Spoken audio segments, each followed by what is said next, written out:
Hai guys, tanggal 9 Oktober kemarin itu menjadi tanggal di mana satu lagi pengembangan Bitcoin terjadi, yaitu BitVM, di mana developer Bitcoin Robin Linus dia memunculkan white paper BitVM Compute Anything on Bitcoin kemarin, dan ini memungkinkan mengekspresikan kontrak-kontrak Turing complete, di mana sebelumnya Bitcoin itu hanya bisa menyelesaikan operasi matematika yang dasar saja, tetapi dengan adanya BitVM ini, dia sekarang bisa melakukan apa yang dilakukan oleh Ethereum ya teman-teman. Tentu saja ini masih berada di dalam tahap awal pengembangannya, belum ada aplikasi yang terlalu banyak atau use case yang muncul daripada BitVM ini, tetapi ini adalah suatu langkah besar. Ini dimungkinkan oleh soft fork yang terjadi di November 2021, yaitu upgrade Taproot. Dan bagusnya lagi adalah ini tidak mengganggu jaringan utama daripada Bitcoin, tetapi tentu saja memiliki kelemahan, yaitu BitVM ini lebih centralized dibandingkan dengan jaringan Bitcoin sendiri. Dan khusus untuk topik tentang BitVM ini akan saya buatkan video tersendiri di mana saya akan menjelaskan mengenai apa itu BitVM, keunggulan dan kekurangannya. Berikut soal pendapat saya mengenai BitVM ini terhadap blockchain yang lain. Apakah ini bisa mematikan altcoin-altcoin yang sudah ada? Apakah ini bisa menjadi Ethereum killer? Teman-teman bisa nantikan video tersebut. Dan di video kali ini kita akan bahas seperti biasa untuk prediksi harga Bitcoin selanjutnya, Ethereum yang tampaknya berada di ujung tanduk, dan indeks mata uang dolar. Ada berita besar di mana China itu akan meluncurkan platform NFT dan soal Layer 2 blockchain juga. Nama saya Kalbi dan saya menyajikan informasi seputar fundamental technical on-chain analysis. Klik like, subscribe, gunakan link-link yang ada di deskripsi untuk mendukung channel saya. Kita akan mulai dulu dengan Bitcoin di time frame daily-nya. Close dengan merah. Lagi-lagi kita meretest daerah 27.200-an ini ada buying pressure yang terbentuk, tetapi kalau misalnya terus-menerus didorong, ini bisa jebol ke bawah. Namun kalau kita lihat, kita polakan ini, itu dia masih berada di dalam pola triangle-nya ya teman-teman. Jadi seperti yang saya sebutkan kemarin, ini adalah pola triangle yang terbentuk. Harga bounce daripada resistance dan support ini kemarin ke sini, dan seperti prediksi saya berhasil ternyata ke bawah daripada ini, dan ada buying pressure kelihatan di candle yang agak tebal untuk time frame 4 jam ini, dan mungkin bisa ke sini dulu. Habis itu kita tidak bisa prediksi apakah dia akan melakukan breakout ke atas atau bounce ke bawah. Itu kita tidak tahu, tapi kita harus melihat reaksinya terhadap resistance atau support ini. Dari situ baru kita bisa menilai langkah Bitcoin yang selanjutnya. Dari indikator sebenarnya kalau dari 4 jam ini dia masih dalam posisi bearish. Untuk time frame 1 hariannya itu dalam posisi mengarah ke atas, tetapi ada ancaman bearish crossover yang terbentuk di time frame daily-nya. Ini kalau misalnya cross maka akan menimbulkan pergerakan harga ke bawah ya teman-teman. Jadi ini perlu kita waspadai. Untuk sementara ini kita masih berada di dalam pola triangle ini dan bertahan di atas daripada high sebelumnya, yaitu yang ada di harga 27.400-an ya. Dan kita juga akan melihat untuk perbandingannya kepada saham, di mana untuk Nasdaq sendiri ini dia mengalami kenaikan di time frame 3 hariannya. RSI masih bertahan di atas 50 dengan adanya potensi bullish crossover. Kita lihat untuk time frame daily-nya, selama 3 hari ini dia sudah mengalami kenaikan dengan adanya posisi indikator yang lebih condong ke bullish, dan tampaknya ini menjadi daerah support yang cukup kuat. Nasdaq berhasil untuk bounce dari sini. Kita lihat apakah dia bisa membentuk semacam pola, atau sebenarnya dia akan rejected daripada sini, kemudian ke bawah lagi, dan kita akan melihat reaksi dia selanjutnya. Tapi untuk sementara, untuk jangka pendek ini, dia dalam posisi yang cukup bullish. Sama halnya juga dengan S&P 500, di mana tampaknya targetnya itu sudah tercapai. Kita lihat dia ke sini, itu targetnya dari sini ke sini. Target ini tercapai dan adanya potensi MACD bullish crossover di time frame daily-nya. Ini kelihatan candle yang hari Jumat dan hari Senin kemarin itu hijau, akan buka lagi nanti malam. Secara jangka pendek ini masih bullish. Mungkin ini hanyalah sebuah pola ABC saja, habis itu nanti dia bisa lanjut lagi dari situ. Kita akan lihat setelah dia melewati resistance yang penting.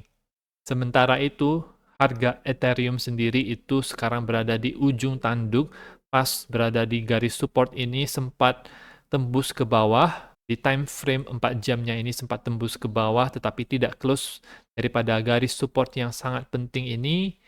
Kalau jebol dari sini, maka itu akan sangat buruk sekali untuk Ethereum dan altcoin. Kita lihat ini adalah garis support yang cukup penting, itu menahan harga Ethereum sejak 18 Juni 2022. Ini adalah low paling rendahnya Ethereum, yaitu di 891 ya teman-teman.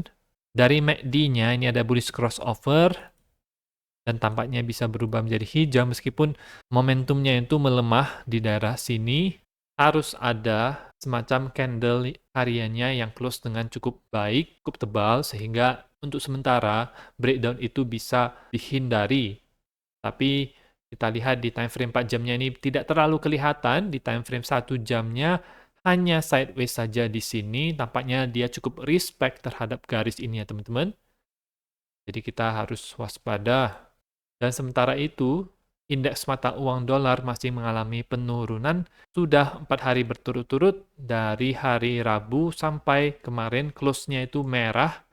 Ini adalah tanda awal, tapi belum terkonfirmasi akan berbalik arah. Dia harus menembus support horizontal warna biru ini di 105,7.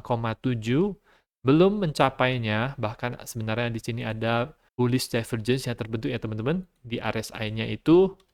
Dan di MACD-nya juga ini terbentuk, ada bullish divergence juga di histogramnya.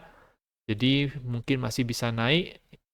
Kalau dari time frame weekly-nya ini sudah, kalau misalnya bisa close dengan seperti ini aja, ini sudah cukup baik ya, cukup bearish dan bullish untuk Bitcoin.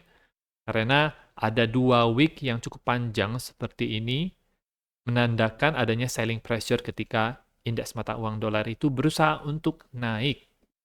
Time frame 3 hariannya kita bisa melihat adanya engulfing candle.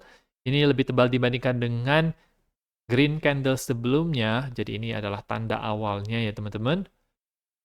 Nanti akan terkonfirmasi ketika support warna biru ini itu ditembus oleh harganya.